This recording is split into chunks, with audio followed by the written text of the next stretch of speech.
There's a type of person for whom everything is undertaken out of desire to achieve a goal. They prepare food in order to eat it, not just for the fun of being in the kitchen. They start a business in order to make money. They exercise in order to get in shape. I am sure that some of these people are very successful and they are certainly highly organized. But in my opinion, a person of truly strong character sees success as an adventure, not as a point with an estimated time of arrival. The latter approach to me is impatient thinking. Impatient thinking can lead a person into some very big mistakes. First of all, when you are always looking somewhere else, whether it's down the road or up toward the top of the mountain or off toward the left field fence, where you're hoping to hit that grand slam home run, when you're looking off in the distance like that, you often miss what's under your very own nose. That means the pleasure and fun of living which come in the here and now get overlooked for something that not only isn't here yet, but might never arrive. True patience is more than just a waiting game.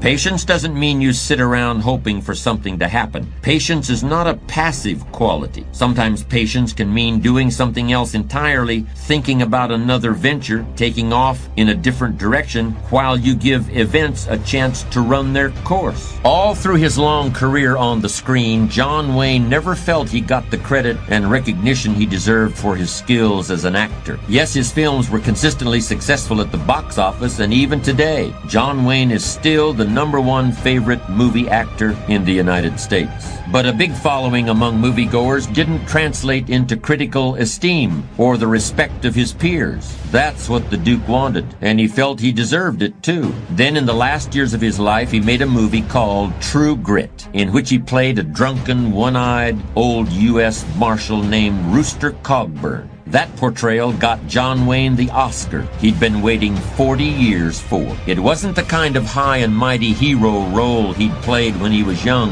that finally got him his award, but it was a role that he'd waited for all his life, and he didn't even know it was coming. A colleague of mine told me this story. He was traveling cross-country on a speaking tour and found himself delayed in Chicago while changing planes. In the first-class traveler's lounge, he fell into conversation with a gentleman who actually looked a bit like John Wayne during his True Grit period. And he was a little surprised to learn this gentleman was actually from New York City. And there was another surprise. Despite his rough-hewn appearance, this fellow traveler proved to be extremely soft-spoken. His favorite pastime was playing chess. But as he talked about his experiences in the construction business in New York City, he also demonstrated that he carried a big stick. His company had developed some of the most important commercial real estate in Manhattan. As successful people always do when they encounter other successful individuals, my colleague asked him how he'd done it. Well, he said, after I got my engineering degree, I spent some years getting hands-on experience in construction. I didn't want to be supervising people in any jobs that I didn't know how to do myself. Later on, when I started putting together my own projects, I had to deal with some pretty tough streetwise operators.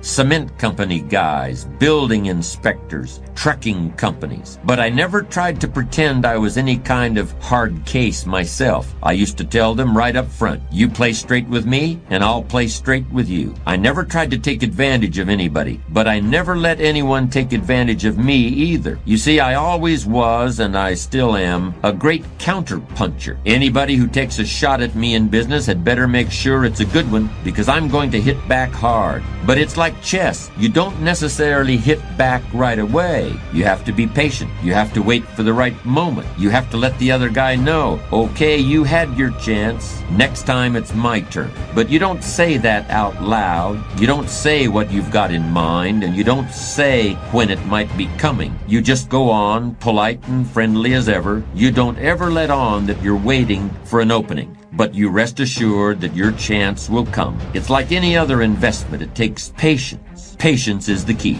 Needless to say, those several hours between flights were both informative and enjoyable for my colleague, and we can all learn from this story. Don't concentrate on things you can't influence, like when the planes are going to take off. Instead, focus on things you can control, and when you meet somebody you can learn from, then learn everything you can while you've got the chance. You never know when you're going to come across a book or an article that will provide a piece of information that can transform your life. One thing is for sure, however, and I've said this many times, the book you don't read isn't going to help. And it's the same with meeting people. You never know who is going to be able to teach you exactly what you need to know. Even if you don't need to know it now, you might need to know it at some point in the future. That might not be for 15 years, but it might just be in 15 minutes, too. A number of years ago, there was a movie out. I think it was called Being There, and it was the story of a not very bright man who worked all his life as a gardener, but who through a series of comical coincidences became an advisor to the President of the United States. Now, whenever the President asked this gardener his opinion on anything, he would always answer in terms of what he knew, which of course was gardening. But the President wouldn't realize that he was talking about gardening at all. Instead, the President was sure he was speaking in metaphors and allegories, that he was making wise analogies between the world of nature and the world of human affairs. Now, I value straight speaking as much as the next man, maybe more than the next man, and I don't want to take up your time with figures of speech that might belong to a poem or a play or a movie.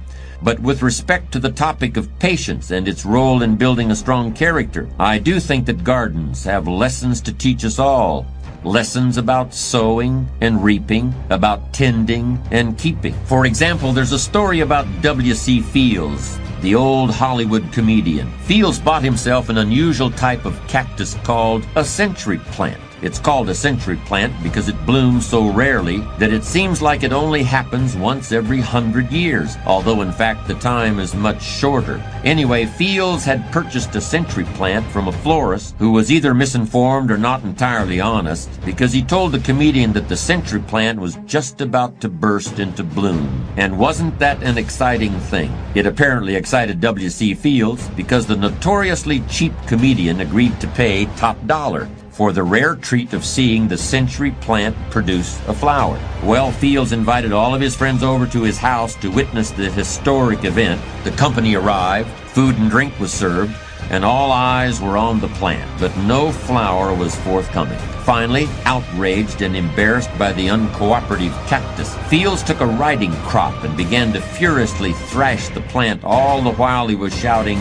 "Bloom, you fool, bloom!" This was a situation, and there are a lot of them, where you can try anything you want in order to hurry things up, but things just aren't going to hurry. In fact, there's only one thing that will work, and that is patience. It's strange, but young people have a much more difficult time with patience than people who have more experience in the world. It seems like the older people get, the more able they are to wait, despite the fact that sometimes they have considerably less time to wait in. You could argue that older people ought to learn how to act quickly and decisively, while younger people need to learn how to wait. When you're young, you really have just about all the time in the world, and you just can't wait to use it. For a young person to have patience is a rare and powerful thing. How can we explain that impatience of the young? Maybe it's because when you're a teenager or in your early 20s, 1 year seems like a very long time. 5 years seems like forever, and 10 years is almost more than you can possibly imagine. But more mature individuals can actually look back 10 or 20 or even 30 years, and they can use the knowledge they've gained to create patience and a sense of perspective. At the risk of confusing you, I'm going to make what may sound like a contradictory statement.